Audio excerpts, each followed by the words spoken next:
दोस्तों मैं हूं आदिल खान आज़ाद। आज है 19 मई 2025। आप देख रहे हैं आज़ाद बोल इंडिया पर middle east morning news.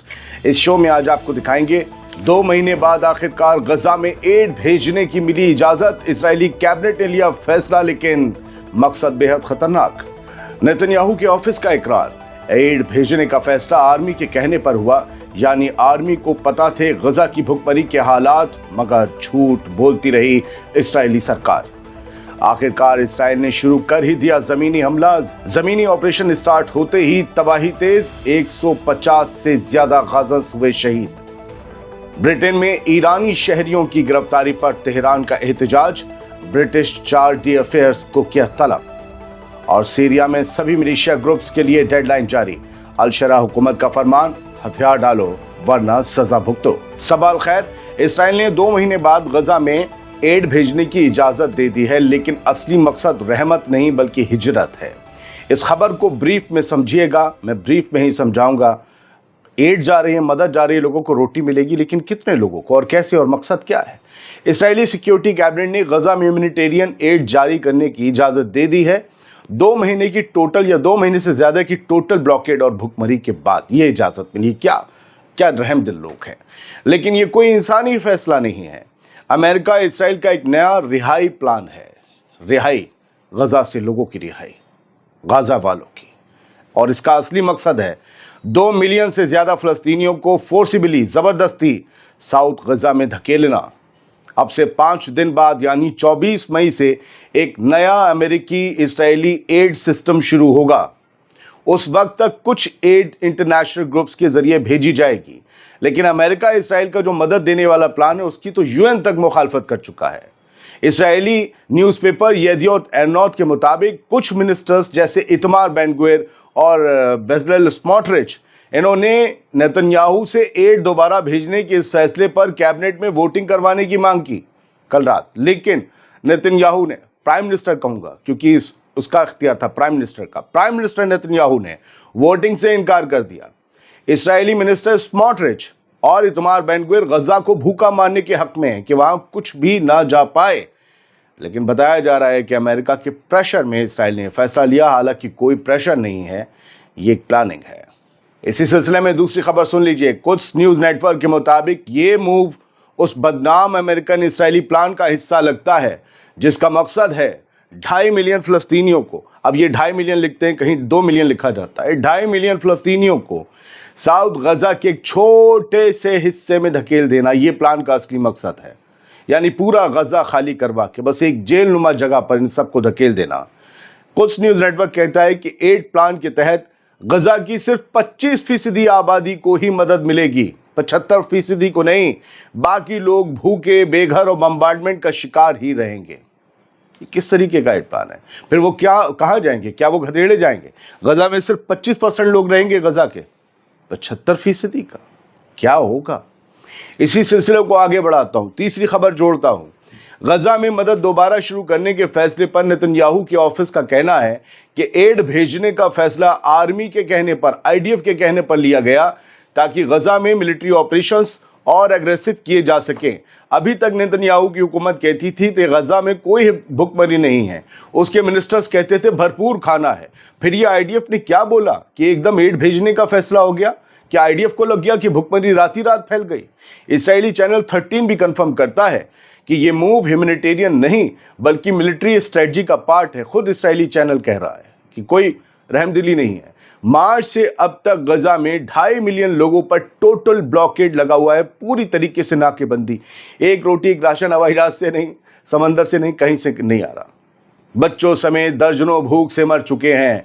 International groups कह चुके हैं इसराइल भूख को वेपन बना रहा है, हथियार बना रहा है, जो जेनोसाइड के बराबर है। ये एड सिर्फ 25% पॉपुलेशन तक पहुंचेगी।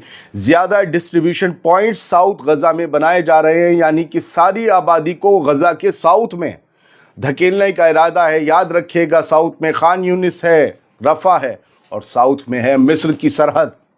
क्या इन सबको भी यहां से फिर मिस्र की उस तरफ फेंकने का इरादा है या समंदर की तरफ ले जाने का इरादा है? क्योंकि नॉर्थ में ना समंदर है ना मिस्र है।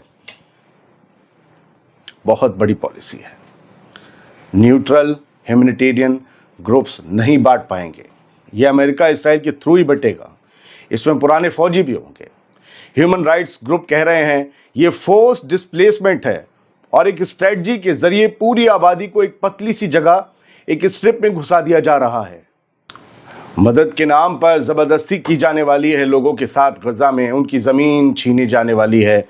ये गज़ा की हकीकत है, कोई मदद नहीं है। इस मदद के प्लान पर, इस इजाज़त पर मुझे कोई खुशी नहीं है, क्योंकि मैं इसकी हकीकत को, इसके पीछे जो ख़तरनाक मंसूबा है उसको समझ रहा हूँ, देख रहा हूँ, पढ़ रहा हूँ।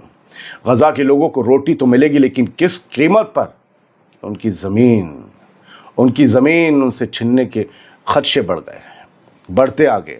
आखिर ज़मीनी ऑपरेशन शुरू हो ही गया गज़ा में, और अब IDF और ज़्यादा तबाही मचा रही है, मचाएगी। इसराइल ने गज़ा में नया ग्राउंड असॉल्ट शुरू कर दिया है। बातचीत बेकार हो चुकी है। जो मीडिएशन हो रहा है, जो नेगोशिएशन हो रहा है कतर वगैरह में, वो बेकार हो चुकी है, ऐसा लगता है, क्योंकि लाशें बेशुमार हैं। इसराइल ने नॉर्थ और साउथ गज़ा में एक्सटेंसिव ग्राउंड ऑपरेशन का आगाज़ कर दिया है।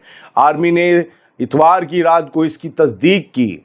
गज़ा की हेल्थ मिनिस्ट्री के मुताबिक इस नए हमले से पहले ही सैकड़ों लोगों की जान जा चुकी है और हालात हर रोज़ और ज़्यादा खौफनाक होते जा रहे हैं। दोहा में चल रही सीज़फायर टॉक्स अभी तक किसी नतीजे पर नहीं पहुंच सकी हैं। वो माजूर हैं, वो बेजार हैं, वो फालिज गिरी हुई हैं, वो चल नहीं पा रही, वो क्रिपल कर रही हैं और पहुंच ही नहीं पा रही किसी नतीजे पर। और इसराइल ने इसे फौज का सिग्नल समझकर नई मुहिम छेड़ दी है। गज़ा में ऑलरेडी सब हॉस्पिटल्स या तो बंद है या बर्बाद हो चुके हैं, और अब इस्राएली टैंक्स और फौज नई ज़मीनी जंग की तरफ बढ़ रही है। क्या दोगलापन है कि एक तरफ हवा में अमन की बातें हो रही हैं, इसराइल खुद कतर में बातें कर रहा है, और दूसरी तरफ ज़मीन पर कत्लो गारत शुरू कर दिए गए, एक नया मिलिट्री ग्राउंड ऑपरेशन। ये किस किस्म की सियासत है जो नेतन्याहू खेल रहा है? बढ़ते आगे, गज़ा में अब खून की होली खेली जा रही है। इतवार को भी 150 से ज़्यादा लोग शहीद कर दिए गए, 150 से ज़्यादा। इसराइली फ़ौज ने खान यूनिस के नासिर अस्पताल को एक बार फिर बॉम्ब का निशाना बनाया। ये वही अस्पताल है जहां पहले भी शिफा याफ्ता लोग, डॉक्टर्स और नर्सेस इसराइली हमलों का शिकार बन चुके हैं। कल हुए ग्राउंड असॉल्ट में, ज़मीनी हमले में, सिर्फ खान यूनिस में कम से कम 6 लोग शहीद हो गए, लेकिन पूरी गज़ा स्ट्रिप में 151 से ज़्यादा फ़लस्तीनी मारे गए, शहीद हुए। 151 फिगर आप समझ रहे हैं।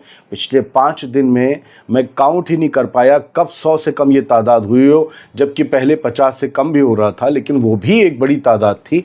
अब ये 100, 125, 131, 151 फ़लस्तीनी सिर्फ एक दिन में शहीद होते हैं, एक नंबर बनकर रह जाते हैं। ये हमले उस वक्त हो रहे हैं जब इस्राएली फौज ने नए ग्राउंड ऑपरेशन का आगाज कर दिया है और गज़ा के शहरों पर बमबारी का सिलसिला और भी ज़्यादा तेज़ी से बढ़ गया है। गज़ा में ना अस्पताल महफूज है, ना लोग, हर कोना कत्लगाह बन चुका है और दुनिया भी खामोश तमाशा देख रही है। वो तमाशा देखती रहेगी और एक दिन वही दुनिया खुद तमाशा बन जाएगी। बढ़ते आगे, इस्राएली टैंक्स ने इंडोनेशियन अस्पताल को निशाना बनाया और दर्जनों लोग उसके अंदर फंसे बताए जा रहे हैं। इस्राएली टैंक्स ने नॉर्थ गज़ा के इंडोनेशियन अस्पताल को घेर कर अस्पताल की बिल्डिंग पर सीधे गोलीबारी की। टैंक से अस्पताल पर गोलीबारी। कोई इवैक्यूएशन ऑर्डर नहीं दिया गया। दर्जनों पेशेंट्स और मेडिकल स्टाफ अब भी अस्पताल के अंदर फंसे हुए, ये बताया गया। अंदर से मिलने वाली रिपोर्ट्स के मुताबिक 55 लोग अस्पताल के अंदर फंसे हैं। इनमें 4 डॉक्टर्स, 8 नर्सेस और दर्जनों मरीज शामिल हैं। कई मरीज चल नहीं सकते, वो इस हालत में, वो पहले ही बमबारी का शिकार हुए थे। इवैक्यूएशन पॉसिबल नहीं है उन्हें ले जाना कहीं भी। हमने कल भी तस्वीरें देखी थी, बहुत से लोगों को स्ट्रेचर्स पर मलबे के अंदर से होते हुए, गुजारते हुए ले जाया गया, लेकिन इस जगह से मुमकिन नहीं हो पा रहा है। ये कोई जंग का मैदान नहीं है, ये एक अस्पताल है जहाँ जख्मी लोगों को बचाया जाता है, मारा नहीं जाता। सवाल ये है कि अगर अस्पताल भी महफूज नहीं तो फिर गज़ा में ज़िंदगी का मतलब आखिर रह क्या गया है? बात ईरान की, यूनाइटेड किंगडम, बरतानिया कह लीजिए, वहाँ ईरानी शहरियों की गिरफ्तारी पर तेहरान का एहतजाज सामने आया है। तेहरान ने एहतजाज दर्ज करवाया है। अब ब्रिटेन के सफ़ीरों को, या फिर यूँ कहें कि ओहदेदारों को तलब किया गया। ईरान ने यूके में अपने चंद शहरियों की शुबा पजीर और बेबुनियाद गिरफ्तारी पर ब्रिटिश चार्ज डी अफेयर्स को तेहरान में तलब कर लिया है। इतवार को ईरानी फॉरेन मिनिस्ट्री ने ब्रिटिश हुकूमत के इस कदम पर सख्त एहतजाज रिकॉर्ड करवाया था और इस्लामिक रिपब्लिक ऑफ ईरान ने ये कहा था कि हमारे खिलाफ जो इल्ज़ामात लगाए गए हैं हम उन्हें बेबुनियाद ठहराते हैं, उनमें कोई सच्चाई नहीं है, हम उन चीज़ों में मुलव्विस नहीं हैं जिसके इल्ज़ामात हम पर लगाए गए हैं। ईरानी ऑफिशियल्स का कहना था कि इन शहरियों की गिरफ्तारी इंटरनेशनल लॉ और ह्यूमन राइट्स के एक्सेप्टेड नॉर्म्स के ख़िलाफ़ है, कवानीन के ख़िलाफ़ है, क्योंकि इन लोगों पर किसी जुर्म का केस दायर किया गया ही नहीं है, मतलब कोई जुर्म ही नहीं है इन लोगों का और बेवजह इन लोगों को गिरफ्तार किया गया। लेकिन उधर ब्रिटेन का कहना है कि पकड़े गए ईरानी दहशतगर्दी वाले मिशंस को अंजाम देने वाले थे और मुल्क के लिए ख़तरा थे, इसीलिए उन्हें अरेस्ट किया गया। अब सीरिया से खबर। सीरिया की हुकूमत ने, अहमद अल-शरा की हुकूमत ने एक डेडलाइन तय कर दी है उन तमाम स्मॉल ग्रुप्स के लिए, छोटे ग्रुप्स के लिए जिन्होंने बड़ी जंग लड़ी सीरिया की लिए और आईसिस से लड़ी ख़ास तौर से, और आईसिस के अलावा बशर अल असद की हुकूमत से भी लड़ते रहे। लेकिन अब चूँकि अल-शरा की हुकूमत बन चुकी है, अल-शरा की हुकूमत ने कहा है, उनकी डिफेंस मिनिस्ट्री ने कहा है कि 10 दिन हैं आप लोगों के पास, जिन के पास हथियार हैं आप लोग जो डिफेंस मिनिस्ट्री को ज्वाइन कर लीजिए, मतलब मुल्क की फ़ौज में शामिल हो जाइए, या फिर 10 दिन बाद फिर हम देखेंगे आपको कहाँ शामिल करना है। इट मीन्स कि बंदूक डालो वरना फिर बंदूक चलेगी। ये सीधी धमकी दी जा चुकी है अहमद अल-शरा की गवर्नमेंट की तरफ से। फिलहाल ये थी कुछ खबरें मिडिल ईस्ट शो में। बहुत बहुत शुक्रिया, सलामत रहिए, खुश रहिए और मज़लूमों के लिए दुआ करते रहिए।